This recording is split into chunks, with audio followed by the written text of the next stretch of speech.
privilegiados, que têm dinheiro, que têm terras e que naturalmente vão ter o poder. Né? Quem tem dinheiro, quem tem terras, quem tem o poder econômico nas suas mãos, passa a ter o poder político. Sempre lembre disso, nunca esqueça isso. Tem o poder econômico, passa a ter o poder político. É o caso dos patrícios, certo? Então tudo vai girar ao redor deles, eles são a classe privilegiada.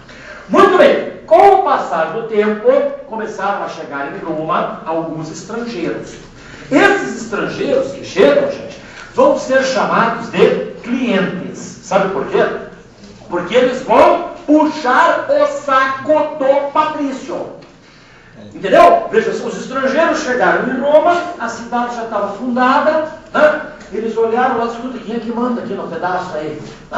É o Patrício. Então vamos lá dar uma puxadinha nele lá, vamos dar uma ordenhada no Patrício lá.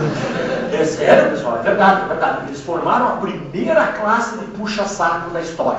Se você tirasse uma fotografia dos Patrícios, daqui para baixo você só encontraria mãos. É sério, é verdade. E você diria para mim, professor, esses puxa-sacos se criaram? Claro que se criaram, sem dúvida nenhuma. Né? Arrumaram emprego, né? Arrumaram isenção de impostos, né? Passaram a ter uma vida legal, passaram a ter uma vida tranquila. Né? Mas eram os puxa-sacos sem vergonha vagabundo. Né? Aí continuaram a chegar estrangeiros em Roma, só que na realidade não tinha mais saco para puxar, porque todos os sacos estavam ocupados pelas mãos dos clientes.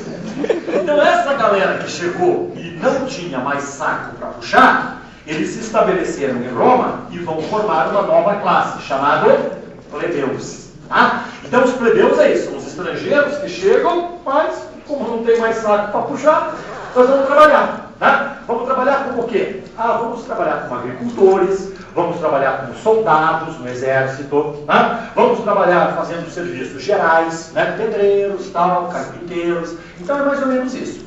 E por último, jovens, vem os escravos. Né? Os escravos podem ser produtos de duas coisas.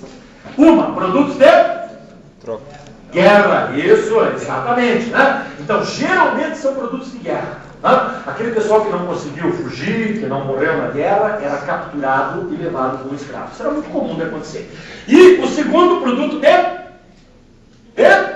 dívidas. Exatamente. O cara tinha uma dívida, não podia pagar, se tornava escravo daquele, né, com quem ele tinha a dívida. Então, produtos de guerra, produto de dívida, caracteriza o que a gente chama de escravidão. Legal? Inclusive no meu CAD, né? Se vocês puderem, vem no CAD. Né? O meu CAD vai ser... Quando é que é a terça-feira que vem? Né? Eu vou dar um CAD de terça-feira que vem à tarde, mas eu vou dar domingo daí também. Tá? Se você puder, venha no domingo. Eu preparei assim uns exercícios fantásticos, né? Para mostrar para você, por exemplo, as semelhanças entre Grécia e Roma, né? No que se refere ao trabalho escravo, tal. A gente vai analisar isso aqui com calma, né? Com tranquilidade. É muito legal. Se você puder, não deixe de ver. Então o que vai acontecer é o seguinte, moçada, veja. Na realidade, né, patrícios, clientes, plebeus e escravos formaram a sociedade romana. Né? O pior, sem dúvida nenhuma, era o escravo. Sabe por quê? Porque ele não era considerado gente. Ele era considerado coisa, troço, negócio. Você pode fazer dele o que você bem entender, porque ele não tem dor, ele não tem sentimento, porque ele não é gente, ele é coisa. Né? Escravo para eles era sinônimo de coisa. Né? Então não esqueça isso. Daqui a pouquinho eu vou contar depois a revolta dos escravos lá, que foi fantástico também. Tá? Depois eu falo sobre isso. Jovens, vamos analisar então o final da monarquia. Você sabe como é que terminou a monarquia? Com o último rei, chamado Tarquínio o Soberbo. Veja que nome do cara, Tarquínio o Soberbo. Esse cara, ele caiu do poder, gente, por uma revolução.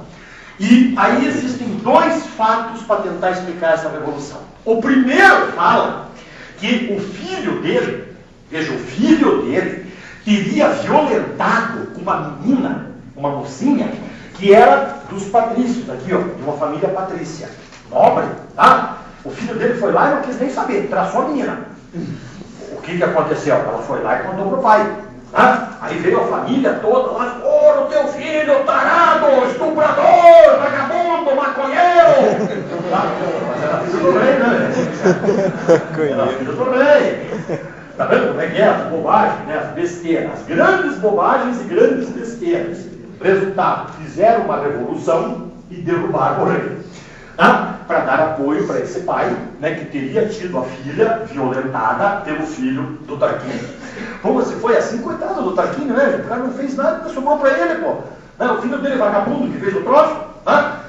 Essa é uma versão, gente. A outra versão fala que ele se aproximou muito, mas muito dessa galera aqui, ó, dos plebeus. Ele começou de muita amizade com os plebeus, começou a puxar os plebeus para dentro do palácio. Aí os patrícios disseram, nem pensar, já vamos dar um fim nesse cara aí. Então teriam feito uma revolução e teriam derrubado o rei. Bom, vamos dizer que aconteceu isso. Então, o que vai acontecer a partir de agora? Vai existir dentro de Roma a chamada República Romana. Então a República Romana, gente, não tem mais rei.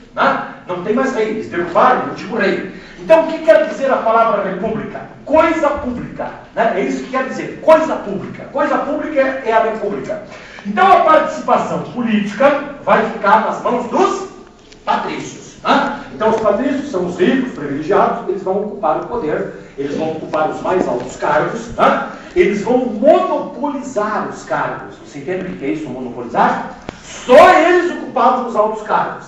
Mais tarde é que eles vão dividir alguma coisa com os plebeus.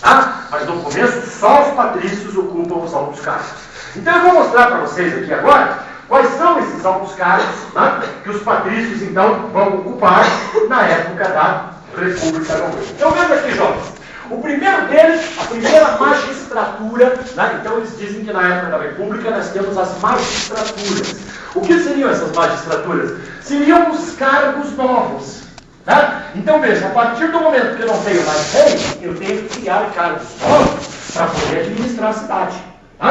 Então, por exemplo, olha lá, 2 cônsules. Então, 2 cônsules, um tratava de problemas referentes ao exército, então declaração de guerra, comandar as tropas na guerra, ou então uma revolução interna, e o outro tratava de problemas administrativos. Então, um para a guerra e o outro para a administração.